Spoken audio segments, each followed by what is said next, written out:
Assalamualaikum warahmatullahi wabarakatuh. Sahabat sehat, selamat bertemu lagi dengan Rumah Akreditasi. Rumah Akreditasi adalah rumah tempat kita belajar, bertanya, dan berdiskusi masalah akreditasi.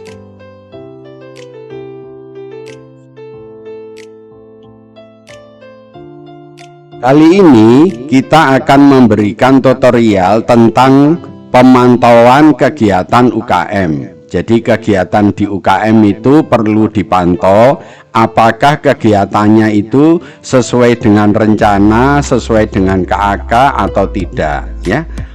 Tutorial ini akan dipandu oleh Dr. Yanto, Surveyor FKTP.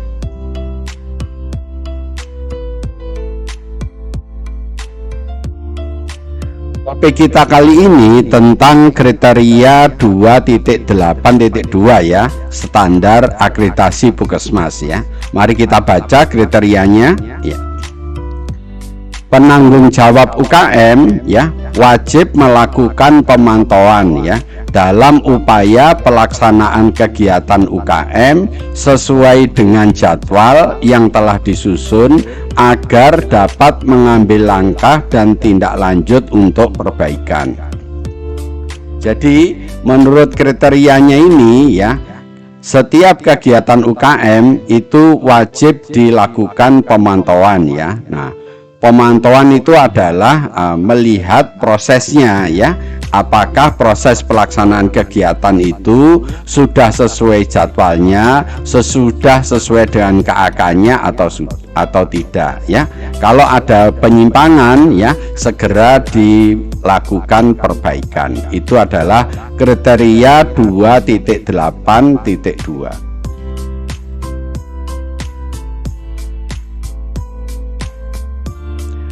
Baik, sekarang kita pahami pokok pikirannya ya. Permasalahan atau ketidaksesuaian yang dihadapi dalam pelaksanaan kegiatan UKM ya, terkait dengan waktu, tempat, akses sasaran, pelaksana, metode serta teknologi ya yang digunakan ya dalam pelaksanaan kegiatan dapat menyebabkan terjadinya perubahan jadwal pelaksanaan kegiatan UKM. Jadi ya, dalam pelaksanaan kegiatan UKM itu ya, faktor-faktor yang perlu dipantau adalah waktunya ya, kemudian tempat kegiatannya, kemudian akses sasarannya ya, kemudian pelaksana dan metode serta teknologi. Nah, itu variabel-variabel yang perlu dipantau ya. Jika ada masalah ya tentang variabel itu ya, perlu dilakukan perbaikan ya. Jadi dan ini dalam hal ini disampaikan bahwa faktor-faktor itu bisa menyebabkan terjadinya perubahan jadwal ya. Jadi nanti perbaikannya itu bisa menyebabkan perubahan jadwal. Kalau perubahan jadwal itu terjadi, maka akan dilakukan perubahan RPK ya. Dalam hal ini adalah perubahan RPK bulanan ya. Kita lihat slide berikutnya.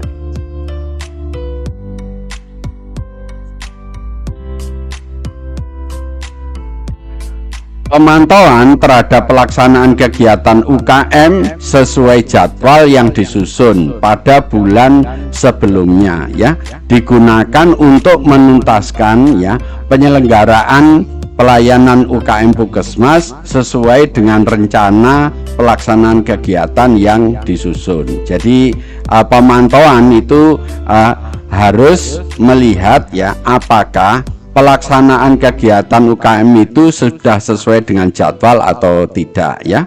Kalau tidak sesuai dengan jadwal berarti ada masalah, berarti perlu dilakukan analisis dan perlu dilakukan rencana tindak lanjut untuk perbaikan.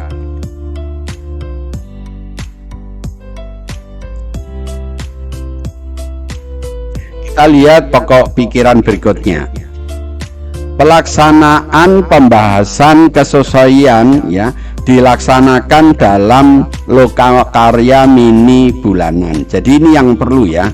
Jadi Bapak Ibu, ini yang perlu dipahami bahwa jika menemukan masalah dalam monitoring ya atau pemantauan ya, maka masalah itu perlu dibahas dalam lokakarya mini bulanan ya. Ini ya untuk menghasilkan jadwal pelaksanaan kegiatan pada bulan berikutnya, dan dalam lokakarya mini tribulan ya untuk memantau peran lintas sektor terkait dalam pelaksanaan kegiatan UKM ya. Jadi sekali lagi Bapak Ibu sekalian ya, jika ada ketidaksesuaian ya, nah itu ya perlu diperbaiki ya. Dalam ini pembahasan yang dilakukan di lokakarya mini itu bisa menghasilkan ya jadwal kegiatan pada bulan berikutnya. Artinya itu bisa merubah RPK ya. Jadi ada RPK perubahan. Jadi salah satu tindak lanjut dari hasil pemantauan ini adalah dirubah jadwalnya. Kalau kita merubah jadwalnya berarti perlu membuat RPK perubahan ya. Jadi RPK perubahan yang lama ditarik, kemudian distempel kedaluarsa, kemudian dibuat RPK yang baru untuk dilaksanakan pada bulan berikutnya. Sedangkan kalau dibahas di lokakarya mini tribulan itu untuk dalam proses pemantauan peran lintas sektor ya dalam pelaksanaan pelayanan UKM ya.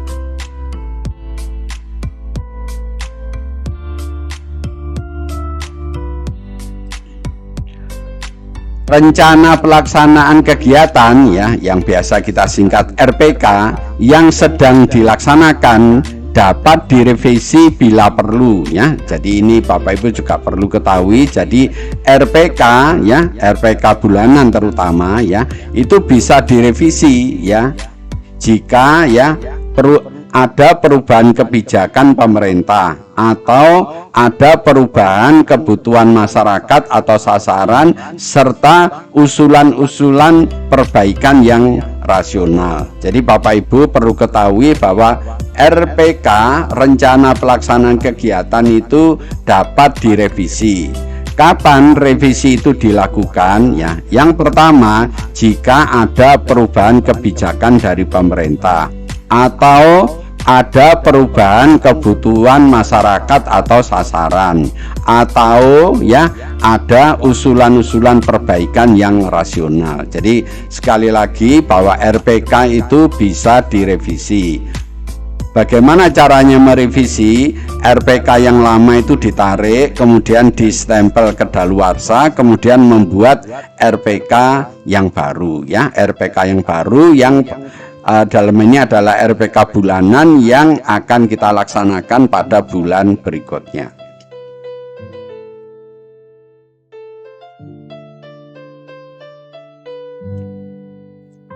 Perbaikan terhadap jadwal pelaksanaan kegiatan dilakukan setiap bulan ya, dan menjadi bagian dari pembahasan dalam lokakarya mini bulanan Puskesmas. Jadi tidak masalah ya, perbaikan terhadap jadwal itu dilakukan setiap bulan, itu tidak masalah.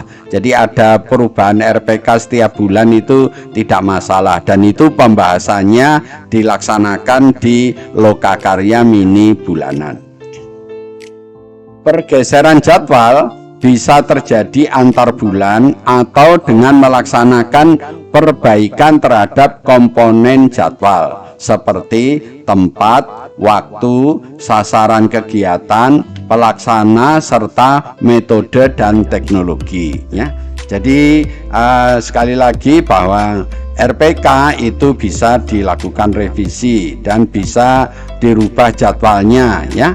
Nah, perubahan jadwal itu ya dalam rangka untuk memperbaiki ya komponen jadwal itu ya, seperti waktunya ya, tempatnya, sasarannya, pelaksananya, metode dan teknologinya. Nah, ini yang perlu Bapak Ibu ketahui dalam proses pemantauan.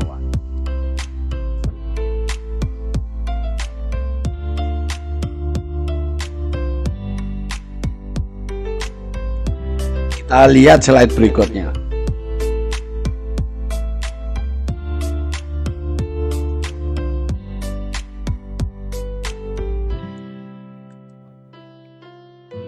Perubahan rencana pelaksanaan kegiatan dimungkinkan apabila terjadi perubahan kebijakan pemerintah atau perubahan kebutuhan masyarakat dan sasaran maupun hasil perbaikan pencapaian kinerja ya.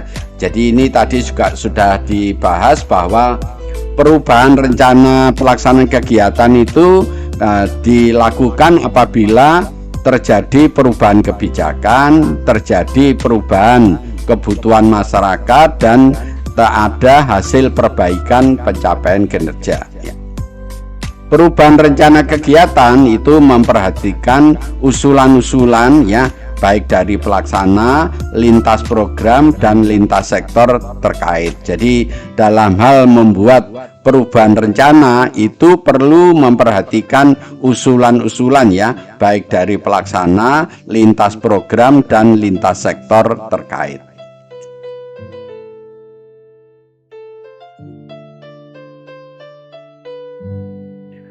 Perubahan terhadap rencana tahunan harus dilakukan dengan alasan yang tepat ya, sebagai upaya pencapaian yang optimal dari kinerja. Jadi Bapak Ibu, ini acuannya kalau mau melakukan perubahan terhadap rencana tahunan harus dilakukan dengan alasan yang tepat.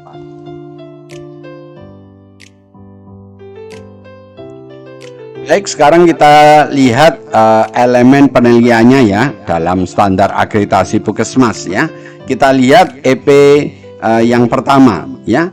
Dilakukan pemantauan ya kesesuaian pelaksanaan kegiatan terhadap kerangka acuan dan jadwal kegiatan pelayanan UKM. Nah, jadi di dalam EP1 ini pemantauannya itu adalah melihat proses apakah proses kegiatan UKM itu sudah sesuai dengan kerangka acuan KAK atau sudah sesuai dengan jadwalnya. Nah, ini standarnya ya, elemen penilaiannya ya. Berarti ini ada dua yang diminta, yaitu dokumen dan wawancara. Sekarang kita lihat dokumennya ya, apa yang harus disediakan ya. Jadi yang pertama ya, dilihat jadwal pemantauannya. Jadi Bapak Ibu perlu menyiapkan jadwal pemantauan ya. Kemudian yang kedua adalah bukti apakah kegiatan UKM itu sudah sesuai dengan KAK atau tidak ya, itu harus ada buktinya. Nah, buktinya itu menggunakan apa ya? Menggunakan format ya, menggunakan checklist yang telah diisi ya.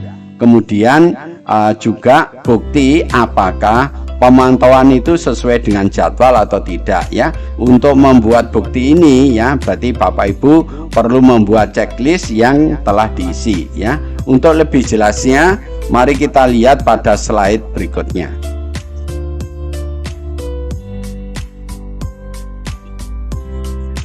Tadi yang diperlukan untuk memenuhi EP yang pertama adalah membuat jadwal pemantauan ya. Bagaimana cara membuatnya? Ya, seperti ini ya Bapak Ibu. Jadi Bapak Ibu membuat kolom seperti ini kolom nomor, kemudian ini kegiatan pemantauan ya. Pemantauan apa ditulis di sini ya. Kemudian dilaksanakan kapan, ditulis ini bulannya, mulai bulan 1, 2, 3 sampai 12. Kemudian nanti kalau dilaksanakan bulan 2 ya disilang di sini, kalau dilaksanakan pada bulan 8 disilang di sini, dan seterusnya. Jadi ini adalah bagaimana caranya Bapak Ibu membuat jadwal pemantauan ya. Jadi ini kegiatannya di sini adalah kegiatan pemantauan ya. Bisa ditulis misalnya pemantauan pelaksanaan pembagian vitamin A ya, pemantauan pelaksanaan kegiatan kelas ibu hamil misalnya ya, atau pemantauan ya pelaksanaan imunisasi bias dan seterusnya ya. Jadi ini Bapak Ibu perlu membuat jadwalnya ya, dan nanti itu dilaksanakan kapan, jadwal ini perlu dibuat 1 tahun.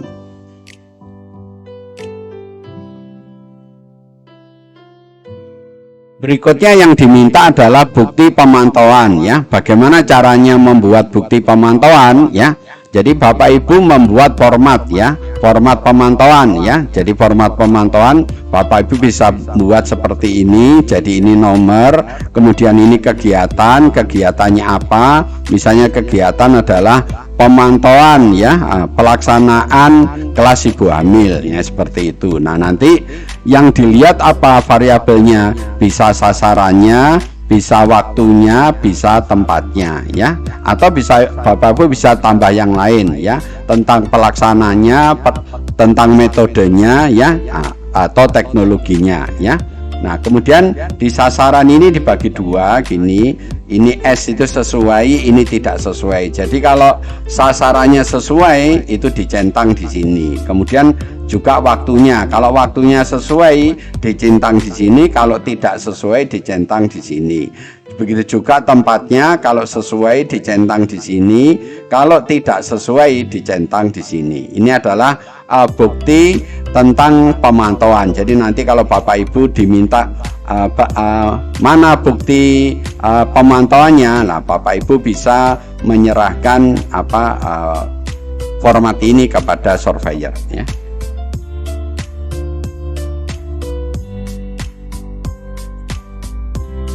Kemudian ya, jika di dalam pemantauan itu ditemukan ada masalah ya, maka perlu dilakukan analisis ya. Nah, cara melakukan analisis seperti ini. Jadi kalau dalam pemantauan tadi ditemukan yang tidak sesuai, maka yang tidak sesuai itu dijadikan masalah. Jadi masalahnya misalnya pelaksanaan kelas ibu hamil tidak sesuai waktunya ya, atau pelaksanaan kelas ibu hamil tidak sesuai sasarannya ya, atau pelaksanaan kelas ibu hamil tidak sesuai tempatnya. Nah, itu masalahnya itu ditulis di sini. Kemudian masalah ini dicari penyebabnya ya.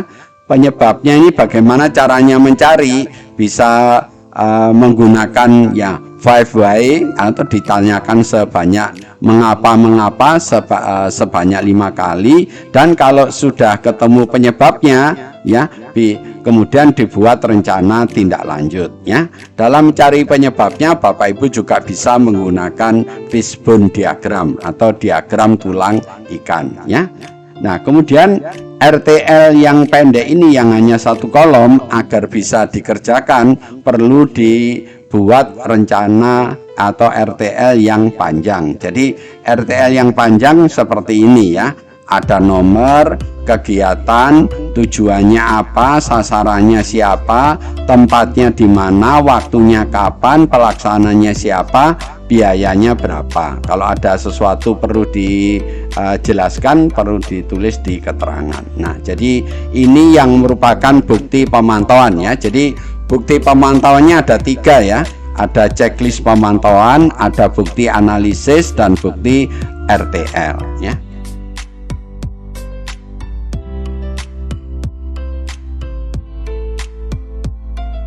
Berikutnya yang diminta adalah wawancara ya. Jadi di EP pertama ini juga diminta wawancara. Siapa yang perlu diwawancarai ya? Kita lihat yang perlu diwawancarai adalah PJ UKM ya. Kemudian koordinator ya, koordinator pelayanan dan pelaksananya. 3 orang ini yang perlu diwawancarai ya. Diwawancarai tentang apa? Yaitu pemantauan pelaksanaan kegiatan apakah sesuai dengan KAK atau jadwalnya. Nah, ini ya, ketiga orang ini harus menjelaskan kepada surveyor bagaimana cara melaksanakan pemantauan, apakah sesuai dengan KAK atau tidak, sesuai dengan jadwal atau tidak ya. Jika bisa menjelaskan dengan baik, maka nanti nilai wawancaranya akan baik.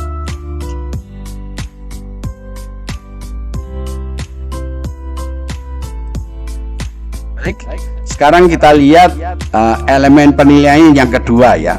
Dilakukan pembahasan ya terhadap hasil pemantauan dan hasil capaian kegiatan pelaksanaan UKM ya oleh Kepala Puskesmas, penanggung jawab UKM ya, koordinator dan pelaksana ya.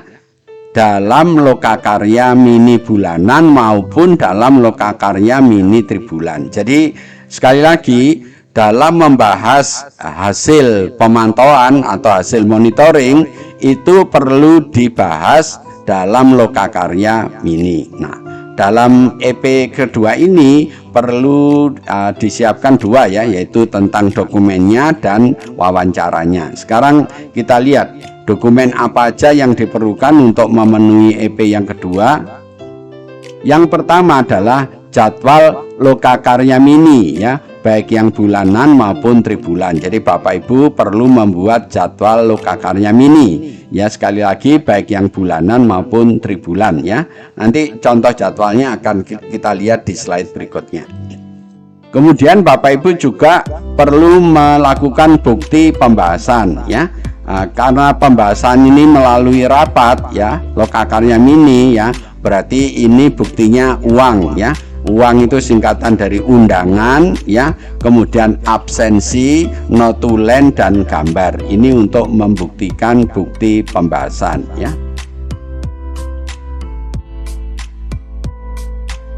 Bagaimana caranya membuat jadwal logmin baik yang bulanan maupun tribulan ya? Bapak Ibu bisa membuat jadwal seperti ini. Jadi ini kolom-kolomnya ada nomor, kemudian logminnya ya. Logminnya nanti ada bulanan, ada tribulan, kemudian bulan dan tanggalnya. Ini Bapak Ibu buat bulannya 1, 2 sampai 12 ya.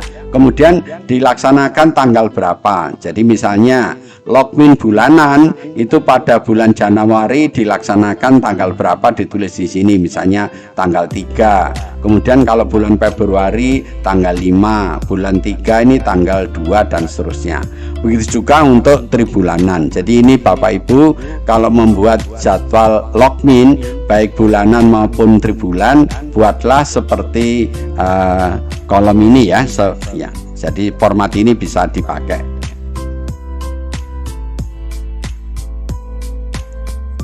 Berikutnya untuk membuktikan logmin. Jadi kalau logmin itu diadakan, sekali lagi karena logmin itu berupa rapat, berarti bukti logminnya yang pertama adalah undangan, yang kedua adalah absensi, yang ketiga adalah notulen, kemudian yang ketiga adalah gambar atau foto. Nah ini kalau disingkat adalah uang. Jadi kami membuktikan logmin ini menggunakan uang ya. Undangan, absensi, notulen, gambar atau foto ya.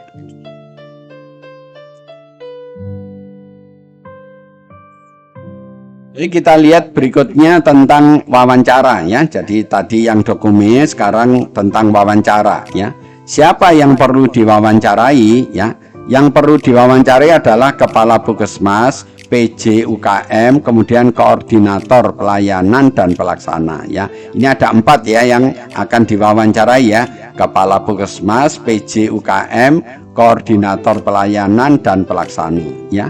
Diwawancarai tentang apa ya? Tentang ini ya, pembahasan pemantauan ya, dan hasil pencapaian kegiatan UKM. Jadi yang perlu dibahas di dalam pembahasan logmin tadi itu adalah hasil pemantauan dan hasil capaian.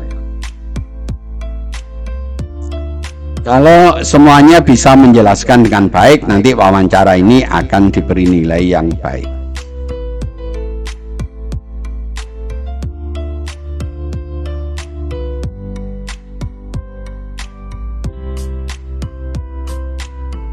Kita lihat EP berikutnya ya. Sekarang yang ketiga, penanggung jawab UKM Puskesmas, koordinator dan pelaksana melakukan tindak lanjut perbaikan berdasarkan hasil pemantauan. Jadi kalau hasil pemantauan itu sudah dibahas dan menghasilkan RTL, maka RTL-nya itu perlu ditindak lanjuti ya, itu namanya tindak lanjut perbaikan. Nah, untuk memenuhi EP yang ketiga ini ya, ada dokumen dan ada wawancara ya. Apa aja yang perlu dipenuhi untuk dokumennya? Mari kita lihat ya. Yang pertama adalah bukti tidak lanjut perbaikan ya. Jadi bagaimana caranya membuat bukti tindak lanjut perbaikan itu tergantung kegiatannya ya. Untuk lebih jelasnya nanti kita lihat di slide berikutnya ya. Bagaimana caranya membuat bukti tindak lanjut ya, hasil dari pembahasan pemantauan ya. Nah, Bapak Ibu, kita lihat RTL-nya seperti ini. Jadi ini adalah bagian dari rencana tindak lanjut ya. Ada nomor, kegiatan, tujuan, sasaran, tempat, waktu, pelaksana, biaya. Nah, berdasarkan kegiatan yang ada di RTL ini, maka Bapak Ibu perlu membuat bukti. Nah, buktinya bagaimana? Nah, jika kegiatannya yang di sini pertemuan ya, jika kegiatan itu pertemuan, maka buktinya adalah membuat undangan, harus ada absensi, harus ada notulen, dan harus ada gambar atau foto. Itu jika kegiatan itu pertemuan ya. Jika kegiatannya itu luar gedung, maka buktinya ini adalah laporan hasil kegiatan, kemudian foto juga bisa melalui buku kegiatan. Jadi begini Bapak Ibu cara membuktikan atau menyampaikan bukti tindak lanjut itu Bapak Ibu menggunakan ini ya. Dan ini nanti disampaikan atau ditunjukkan pada surveyor pada saat survei akreditasi.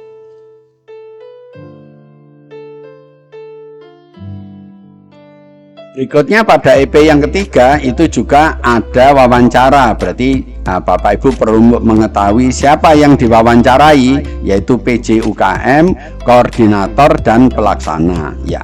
Diwawancarai tentang apa? Yaitu penggalian informasi yang terkait pelaksanaan tindak lanjut berdasar hasil pemantauan. Jadi yang dalam hal ini PJ, koordinator, dan pelaksana itu harus bisa menjelaskan apa tindak lanjutnya dari hasil pemantauan. Nah, jadi kalau itu nanti bisa menjelaskan dengan baik, maka untuk EP wawancara ini akan diberi hasil yang baik.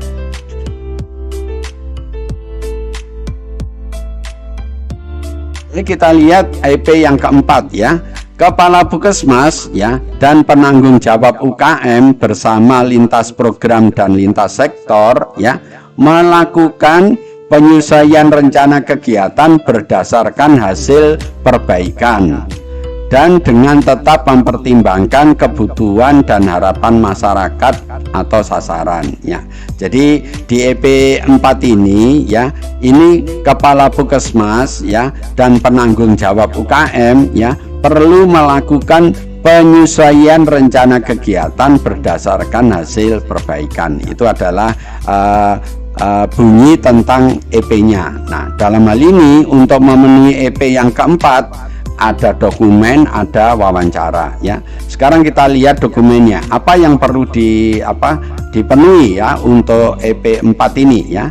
Yang pertama adalah bukti penyesuaian rencana kegiatan ya berdasarkan hasil pemantauan, dan itu nanti dimasukkan dalam RPK bulanan ya. Jadi Bapak Ibu kalau membuat bukti penyesuaian ya, berarti penyesuaian itu dilakukan dengan cara merubah RPK. Jadi RPK itu dirubah, jadi RPK yang lama ditarik kemudian distempel kedaluarsa, kemudian membuat RPK yang baru untuk dilaksanakan pada bulan berikutnya ya. Ini adalah bukti tentang penyesuaian rencana ya.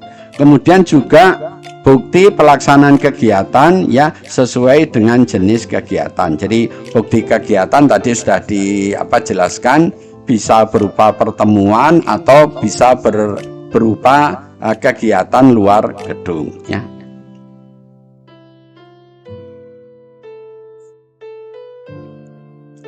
Sekarang kita akan jelaskan tentang cara membuat bukti penyesuaian rencana kegiatan bagaimana ya.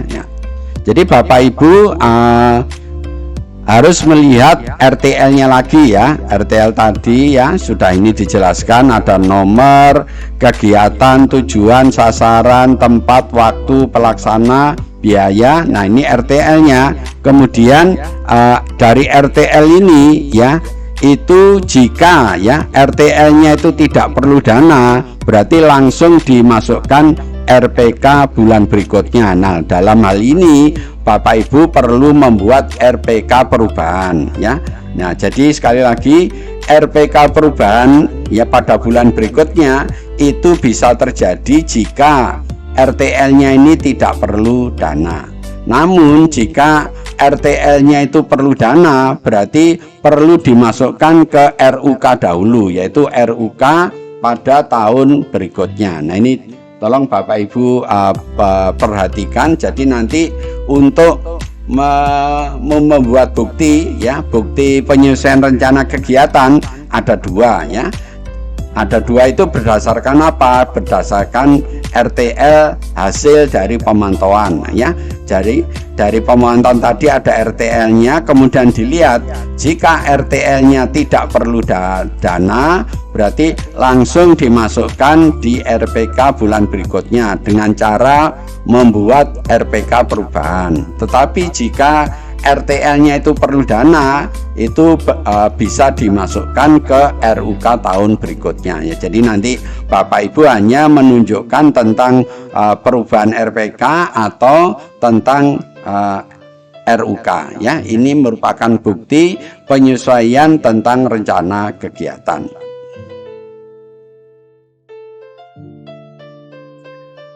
Berikutnya bukti pelaksanaan kegiatan ya.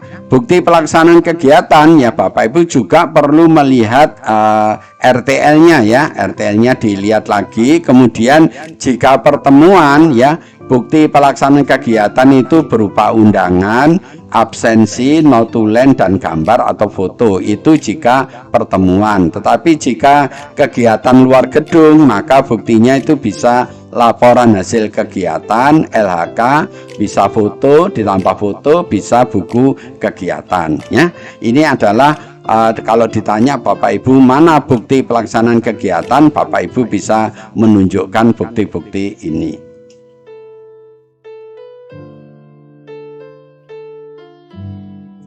Berikutnya Bapak Ibu juga harus menyiapkan wawancara ya. Siapa yang perlu diwawancarai, yaitu Kepala Puskesmas, PJ UKM, lintas program dan lintas sektor. Ini yang akan diwawancarai oleh surveyor ya.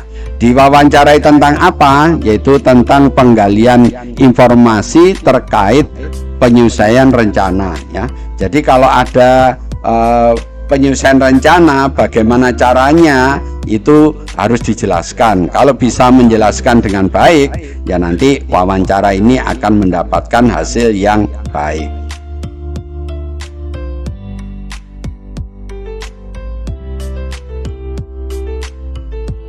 Kita lihat slide berikutnya.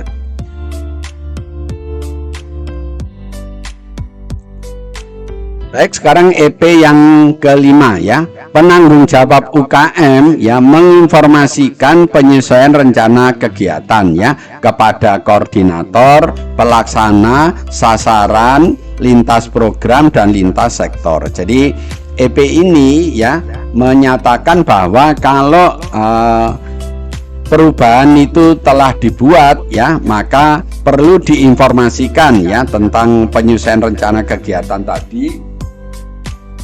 Kepada siapa aja diinformasikan ya? Kepada koordinator, kepada pelaksana, kepada sasaran, lintas program dan lintas sektor.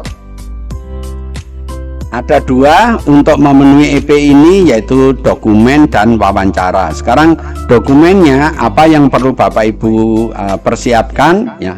Yang pertama adalah bukti penyampaian informasi ya tentang penyesuaian rencana kegiatan ya. Nah, bagaimana menyampaikan bukti informasi ya, banyak cara ya. Jadi untuk buktinya ya bisa kita lihat di slide berikutnya.